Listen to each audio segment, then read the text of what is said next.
I wanted to ask you more about the Israeli government's kind of packaging and presentation of its efforts to integrate refugees. Because, I mean, when I went to Hebrew school in the 70s, I mean, we got all these materials which basically celebrated, you know, Israel has taken in all these refugees from Yemen and Iraq and integrated them and treated them so well.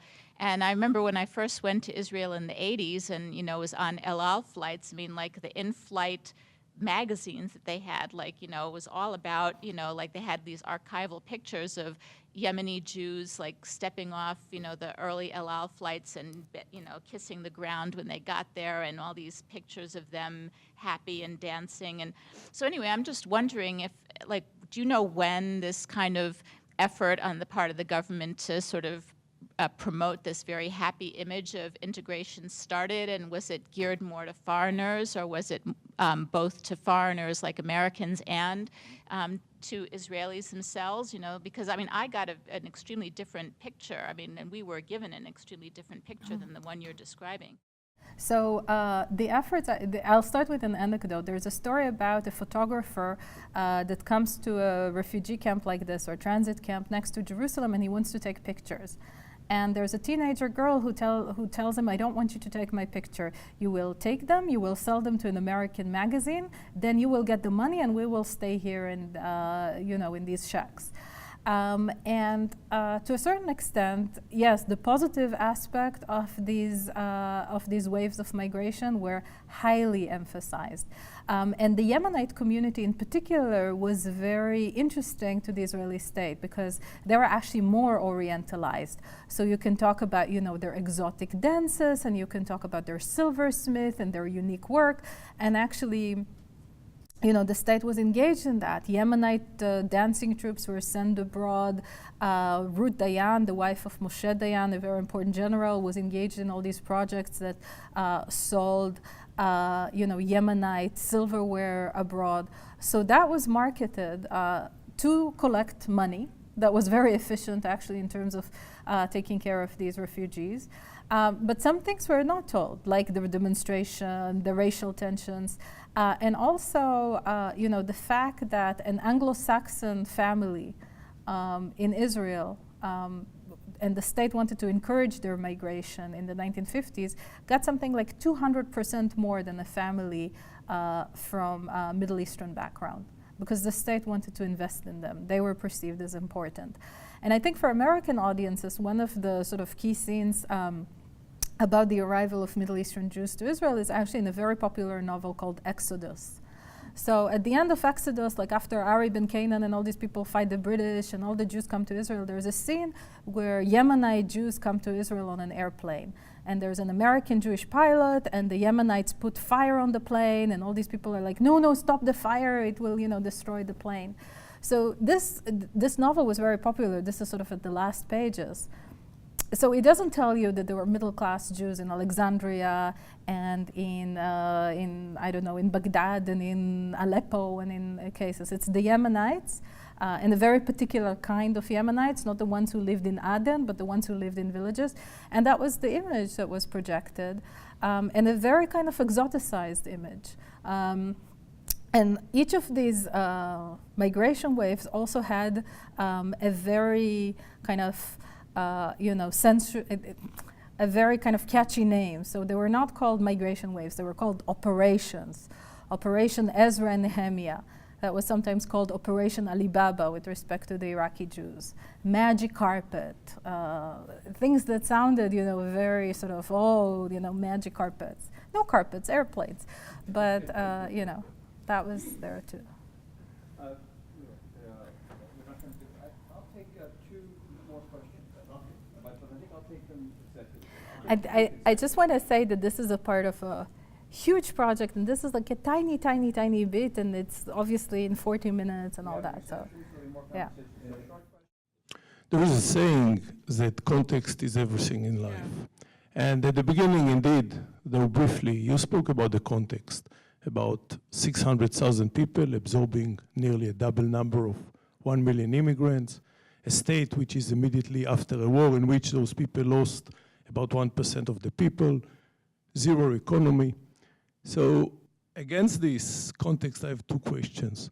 First of all, in your research, did you come across such a situation when a community of inhabitants is absorbing in 1 or 2 years a number of immigrants which is double the inhabitants? And the second question, bearing in mind this context, do you really believe that things could have been dramatically different if you bear in mind the context? Now, while you prepare yourself to answer the question, let me just finish with a small anecdote. In the list of traumas that you have depicted here, you spoke about Sha'ar Aliyah, that one of the traumas was Ashkenazi Jews, Ashkenazi food. Let me tell you that I had this trauma until I was at the age of 18, until I left the house of my parents, and indeed, Sephardi food is much better than Ashkenazi food. Okay, so the hummus and the tahina, thank you. But more seriously, when I started this project, I said to myself that that I want to do actually a social history of what happens in these transit camps. I'm less concerned about the bureaucrats and so forth, and this would be the focus of the book. Having said that, yes, there are zero resources. All these new immigrants come from all over. There's no money until reparations from Germany begin to arrive. So in terms of the capacities, as I said, this is a very poor country with very few resources. But to tell you the truth, I, as someone who grew up in Israel, had no idea of the extent of certain phenomena. Like, for example, the malnutrition of babies and children. I always thought that, whatever happened, nobody was hungry.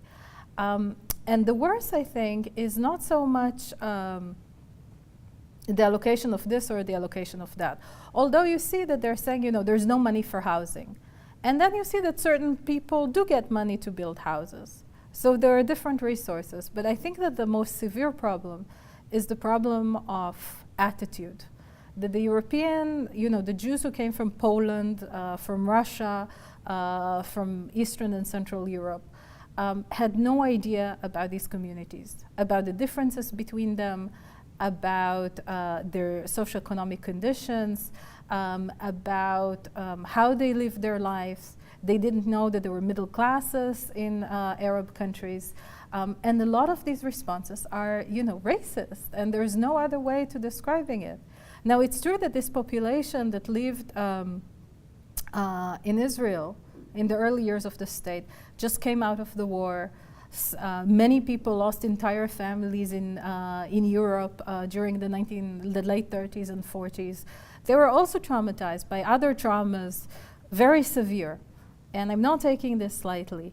Having said that, I think we should talk about these problems. This should be discussed. And to say, these things happened in the 1950s, there were major challenges. True, but families were scarred by these events. And people still talk about them. The fact that it influences, until this day, voting patterns tell you that some things didn't disappear. And again, if you look at talkbacks and responses to TV shows, at what happened after the last elections, you see that some of these tensions are alive and well. The fact that you have a party in Israel like Shas, which is a party of Sephardi Jews, very religious, very different from a lot of the middle class Jews that I work on. But the fact that it's a power in Israeli politics says something. The fact that today in Israeli politics you have a party that most members are Russian, and you have a party where they call themselves North African Jews, and you have a party of ultra-Orthodox Jews, show you that people vote based on sectarian affiliations, not ideological affiliations.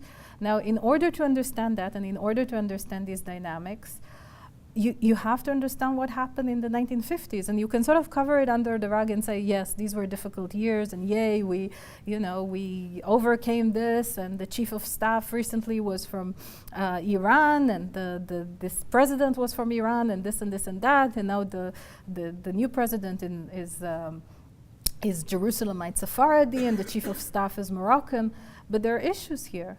When one of the archives where I worked on the second book is in Or Yehuda, which is sort of a place where these 3 major transit camps, Khayriya, Sakiya, and Kfar Ana, were located. People still talk about that. And when you go there to, Little Baghdad, which is an area of traditional Baghdadi food, people still, speak in Arabic, and they can tell you the songs that their parents sang. Now, it doesn't mean that, the upper middle classes of Iraqi Jews, because of their training by the British, because they were close to cities, managed to really rebuild their lives. They did, but it was a struggle. And they had many hurdles there where people completely dismissed them. People who came, for example, from Libya. People from Libya were sent to concentration camps and things like that. Or from Thessaloniki. People at the time didn't believe them. So I think that, again, these stories need to be told historically. It's important, I think, for any state to tell these stories because they're relevant.